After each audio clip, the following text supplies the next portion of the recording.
and the depth of and quality of what he's talking about, you know, the various relationships. I mean, let's face it, much of what he had to say has worked its way into the language as examples that people use when they're talking about their own daily lives or some of the things that are going on. I remember hearing during the first Gulf War that they were reading from Henry V. Oh, well, that's a perfect one, yeah. Yeah, you know, I mean, he who sheds his blood with me today is my brother, and so on. And yeah, I mean, all of these words have, not all of them, but there are important words in Shakespeare that have meanings that extend well beyond the theater. Absolutely, absolutely. So you started out in theater when? I started out when I was 12 years old. Just like one of these kids that right, you're actually going. I guess 6 years. I got my first. I was into my first grade Thanksgiving play, you know, and I had the lead because I had like 10 lines versus the next person who had like 2 lines, and you know, that was a kid. I counted that, and that was my first play, and then I started working professionally when I was 12. I think I got my first paycheck when I was 12, being in some little play, and went on, got 2 degrees in acting, was an actor for a little while.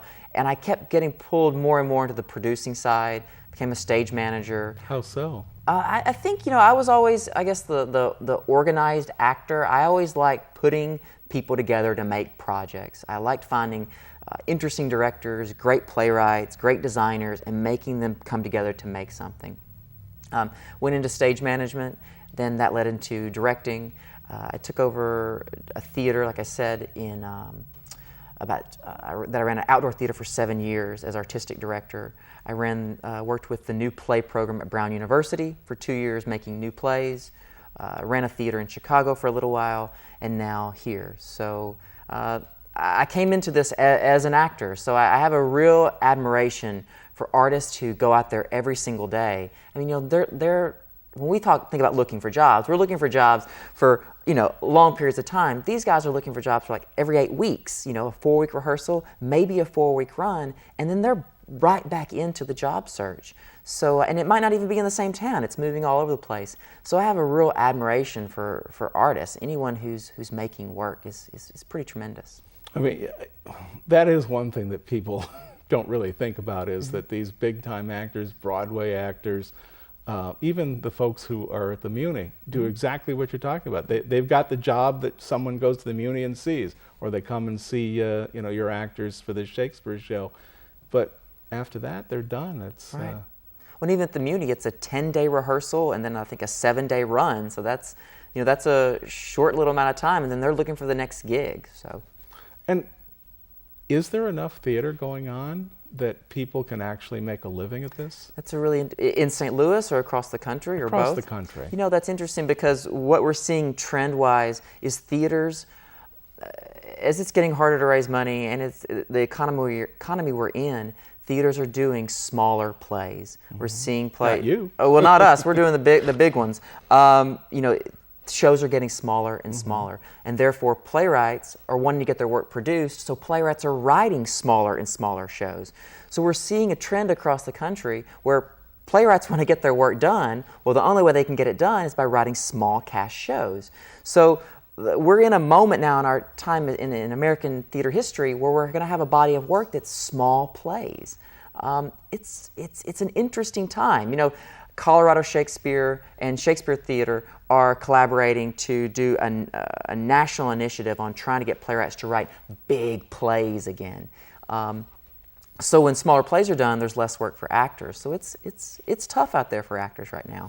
Do you think that attention span is just not what it used to be? And by the way, we got about 5 minutes left, Okay. so let's sort of cover that, and anything else that we haven't covered, make sure that we talk about it here in the next 5. That's another trend too. Playwrights are writing shorter and shorter plays. You're going to start seeing more plays with no intermissions. You're going to start seeing plays that are about 60 minutes to 90 minutes. We're a very programmed society now. So, you know, that's something we think about too. How long is our play going to be? Where's the intermission going to land?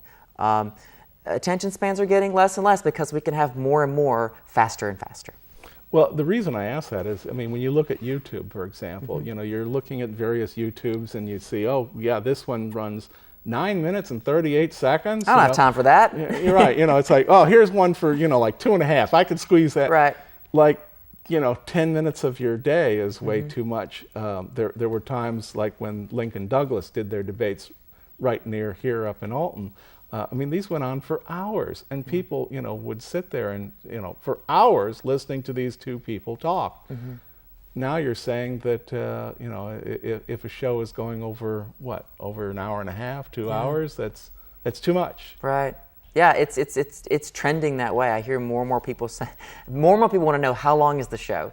That's one of the questions. When does it end? When does it end? What's the running time? And I see that, and theaters are having to post that on their websites, telling how long their shows are. I don't know what it means. I don't know what's going to happen. It will affect what plays are created, though. It will affect it.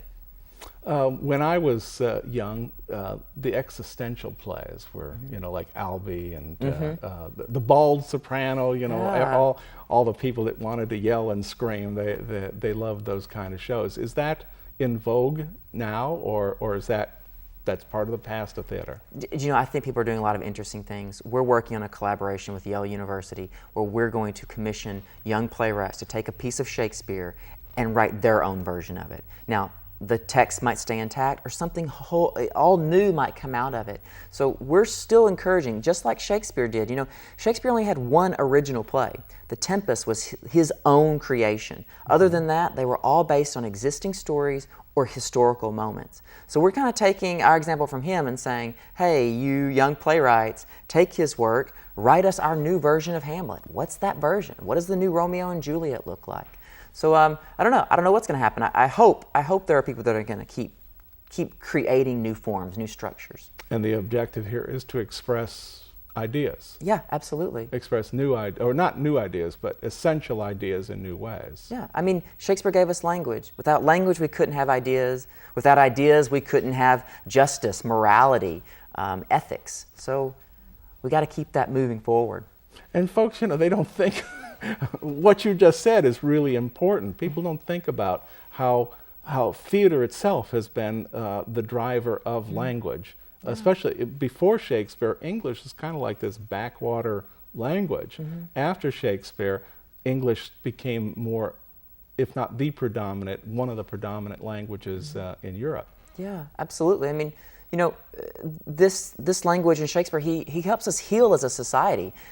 Julius Caesar is about a leader being assassinated, which is something this country is very familiar with. Power is something this country is very familiar with. It helps us heal as a society.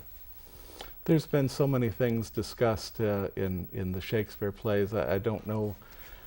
I don't want to go into philosophy 101 of Shakespeare. Is there any other information that you wanted to put out about your organization or any of the things that you're working on in the last minute or so here? We're very excited.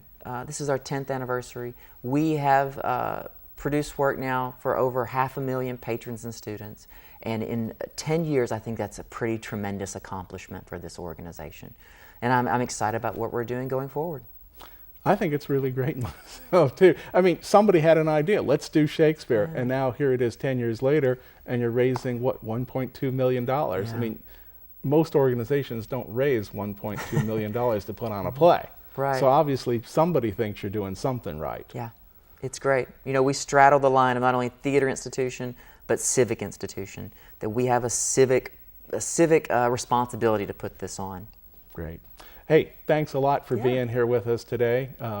And to my audience, I've been speaking with Rick Dildine. He is with Shakespeare St. Louis Theater Company. They're going to be doing a very interesting show of Hamlet in May. So go out there and make sure that you see this show. It's a real experience sitting out there.